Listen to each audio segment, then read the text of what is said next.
Hi everybody, welcome back to the New Age Yogi. Today I'm going to be talking to you about my experience at the Isha Yoga Center.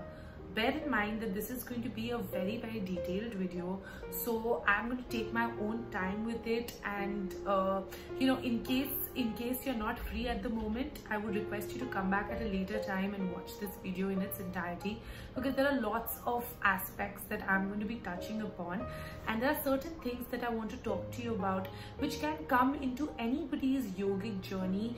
There are lots of things that I have been facing for the past 1 year, and I would just like to go into detail as to why I was not making any videos, why I was not feeling like myself. I felt extremely disconnected, I felt disoriented in some way, and I just want to touch upon certain things that you also might face when you are on your yogic journey and how to come out of it. So as you guys know that I have not been posting at all probably for the past 1 year, and the reason for that is because I have not felt like myself. I have felt very disconnected. There was a sense of wholeness which was there in my life. There was a sense of being stable in my own presence, being stable with myself, which was kind of lost. And there are multiple times where I attempted to make videos, but I never posted them because I felt as if I was not giving in my 100%. My heart was not in it, and somewhere I felt very disoriented with what I believe in. I used to get anxiety attacks, I used to get panic attacks, and I spoke to multiple people regarding this, but there was no answer that was actually satisfying me. I knew that at the end of the day, I had to somewhere find the meaning, find true meaning of what was wrong with me within myself. I have been a meditator for the past 3 years. Not a day has gone where I've missed my Shambhavi. There has not been a day where I have probably not done my Bhakti Puja. There is not a day where I have not done my mantras. There are a lot of aspects that went somewhere that became meaningless in a way.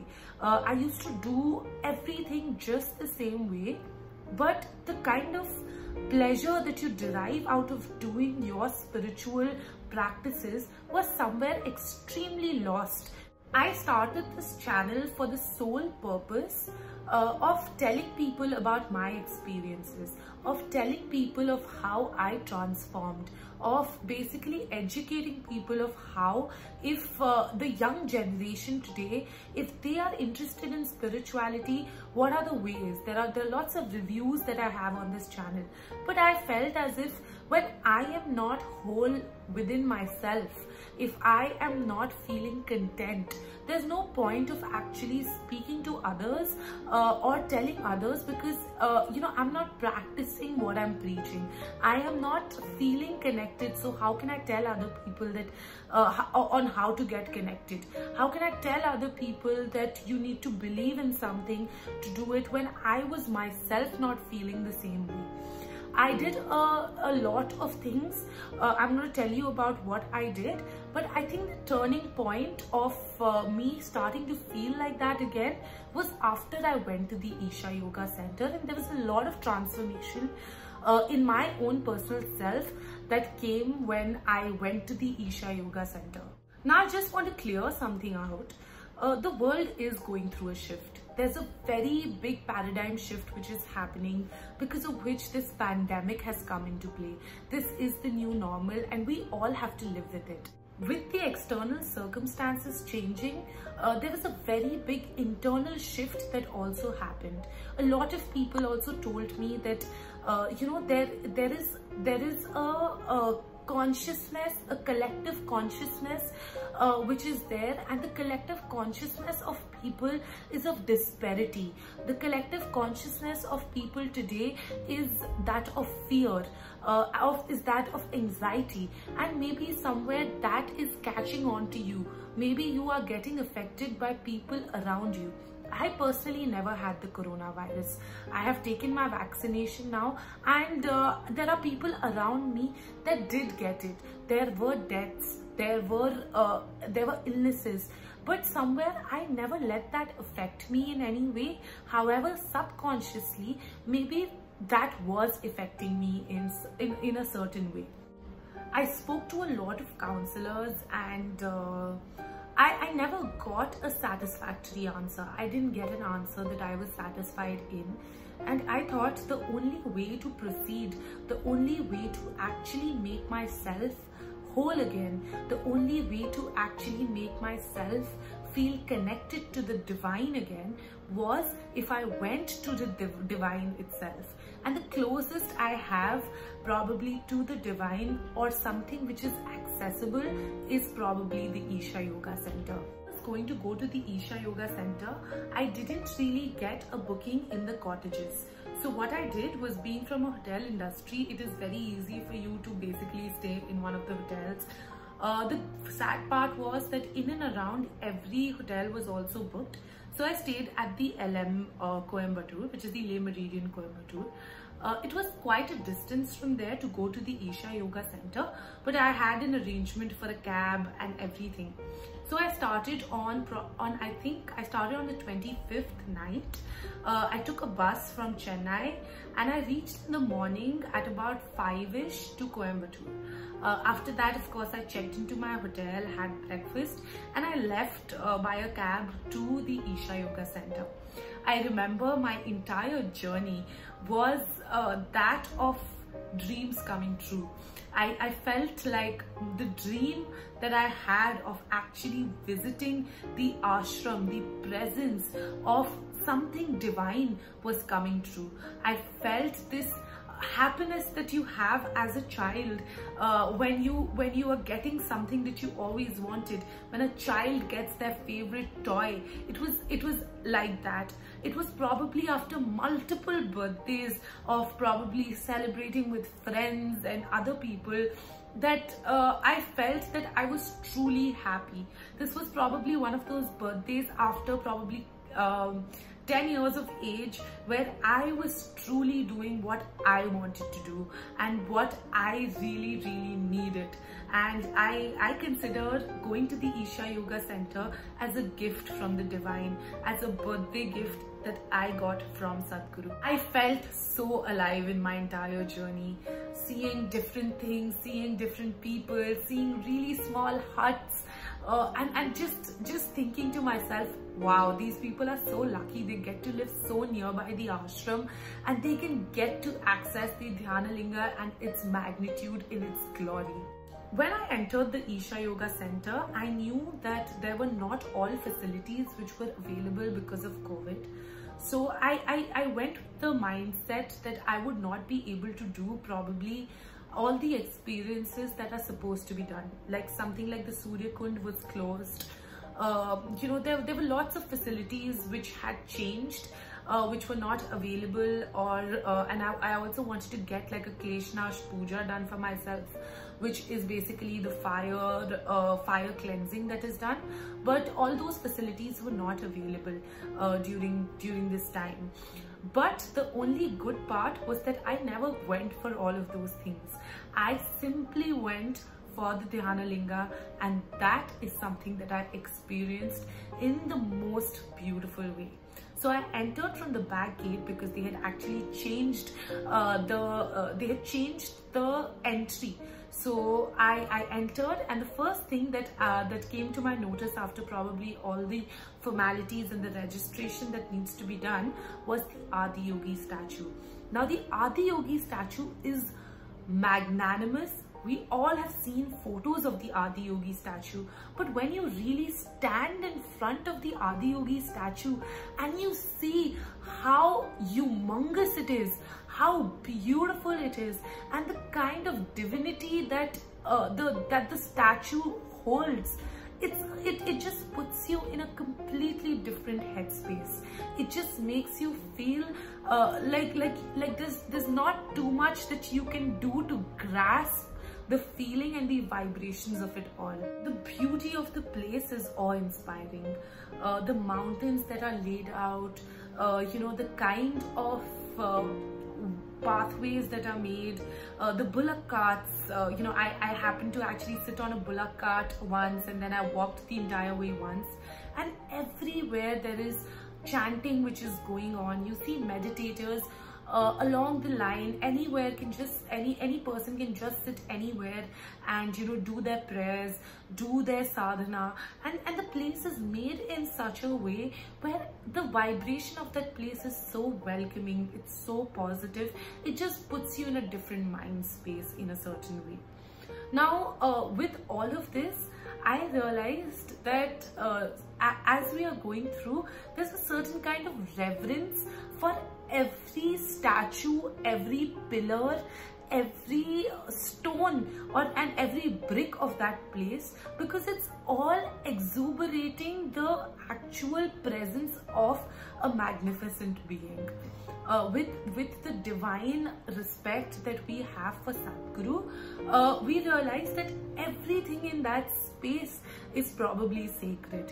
I of course couldn't take a dip in the Surya Kund, which I really wanted to do, but I did wash my feet and when I went into the Dhyana Linga.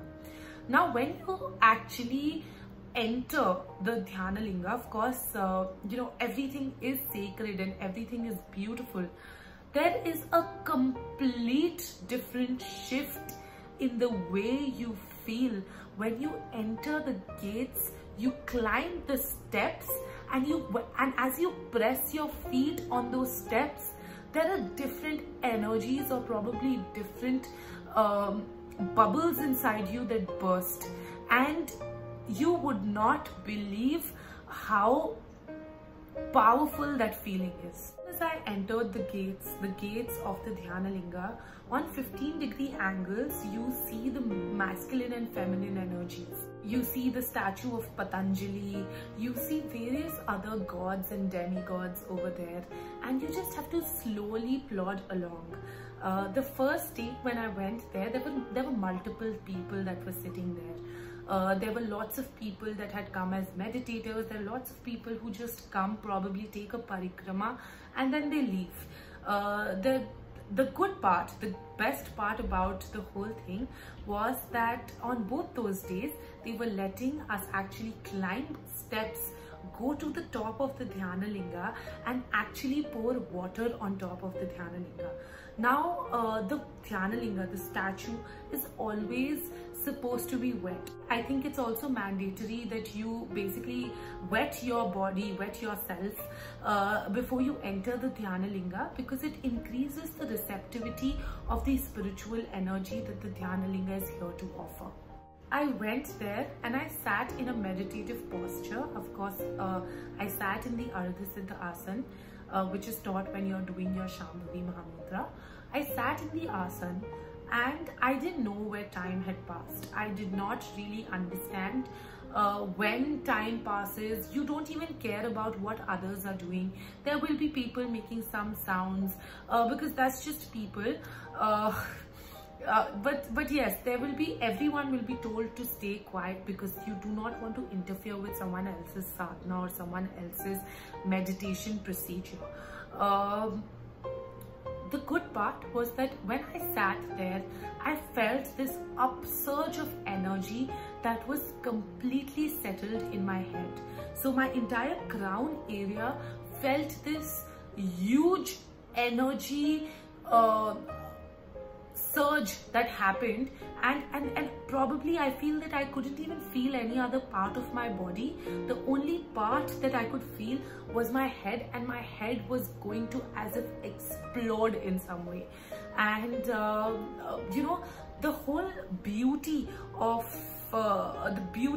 probably Dhyana Linga is that you do not need to be a meditator. You do not need to be someone that actually practices meditation. You can just simply go and sit there and meditation happens on its own. The Dhyana Linga has a very soothing, calming, subtle presence. You do not need to do anything to feel that presence. It's just there. It is there from the moment you enter the gate, from the moment you press your feet on the steps, from the moment you go inside. There is this subtle form of silence that comes within you. There is a sense of the fact that you can hear your inner voice that comes within you. There is some amount of becoming spiritual, becoming a different way that comes within you. While I sat there for a very long time with my eyes closed, there's a long time that I even sat there with my eyes open. There is no difference for me in terms of closing my eyes and opening my eyes. I just sat there to enjoy looking at the Dhyana Linga, looking at what the Dhyana Linga is, the beauty of it, the way that it is created, the way that it exuberates so much. It's just a structure, but it is so much more. You almost feel as if it is living, and you can never treat it as something which is just an object. It is something which is like a living presence, the living presence of a very highly energetic person. When you're sitting with that person, you actually see that, okay, a person sometimes just walks into your room and you're like, okay, the whole atmosphere of the room or the house changes. And the same way, the Dhyana Linga is such a structure that makes you feel active and makes you feel calm at the same time. It is so beautiful, and of course there's a science behind this whole thing of why the Dhyana Linga is the way it is. But when you feel it, when you experience it, when you see the magnitude of what it holds, it is a completely different experience. It is something that you will have to be there to actually see it. You will have to be there, and you'll have to basically be in that space, in that vibration, in that consecrated space, to actually understand what is happening to you. And believe me, you will not even be able to understand it. It's just a feeling that you will have to hold on to. You know what is the best part? For the first few minutes that I came out of the Dhyana Linga, I kept feeling that presence. I couldn't really concentrate on too much because I felt as if a higher power was still with me. I felt I couldn't really talk to anyone. I couldn't really, I was kind of spellbound with what had happened. And I remember just going and sitting somewhere outside and just feeling as if every cell of my body was bursting. I felt as if I was connected to something which was divine, which was something that when you have a great meditation experience, or probably something great happens in your life, the next few minutes, what happens is that you just want to feel the goodness of what has happened to you, and so you just calm down and you sit somewhere and just feel good. That is exactly how I felt, and I felt beautiful.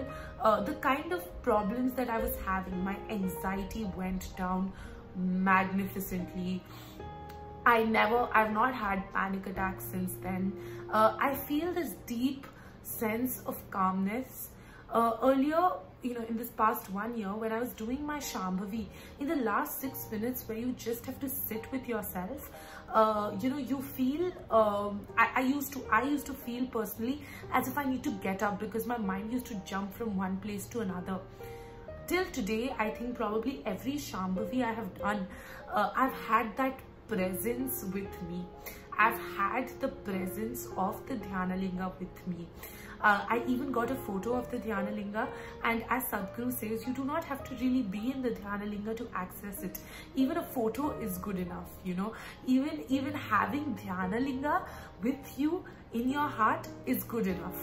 So I am very, very sure that today, if I'm sitting and I'm able to make videos again, if I have started to feel like myself again, if I have actually started to do my spiritual practice with a lot of involvement, It is because I went to the Isha Yoga Center and I brought a part of Isha Yoga Center with me in my heart. And of course it didn't happen right after I came back from the Isha Yoga Center.